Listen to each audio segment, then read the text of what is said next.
ఎంతో విశిష్టమైనటువంటి మన ఆలయం, మన రాష్ట్రానికే కాదు యావత్ భారతదేశానికే పేరు తెచ్చినటువంటి మన తిరుమల తిరుపతి శ్రీ వెంకటేశ్వర స్వామి యొక్క దేవస్థానంలో ఏ విధమైనటువంటి పరిస్థితులు ఉన్నాయో మనం చాలా క్లియర్గా పాత్రికేయులుగా మీడియా మిత్రులుగా మీకు చెప్పనక్కర్లేదన్నదే నా అభిప్రాయం.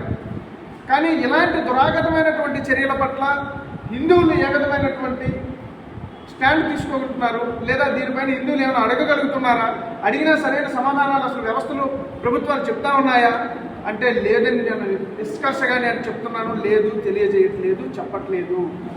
ఎన్నో దాష్టీకాలు జరుగుతున్నాయి. కొండపైకి వెళ్ళి దర్శనం చేసుకునే విధానంలో నుంచి తిరుమల తిరుపతి దేవస్థానానికి వస్తున్నటువంటి ఆదాయంతో పాటుగా యావత్ రాష్ట్రం దేశంలో వస్తున్నటువంటి దేవాదాయ ధర్మాదాయ అనేటువంటి ఒక శాఖను పెట్టి హిందువులు దక్షిణగా వేస్తున్న డబ్బు కానీ, హిందువులు డొనేషన్గా ఇస్తున్నటువంటి డబ్బు కానీ కేవలం హిందూ ధర్మ అభివృద్ధి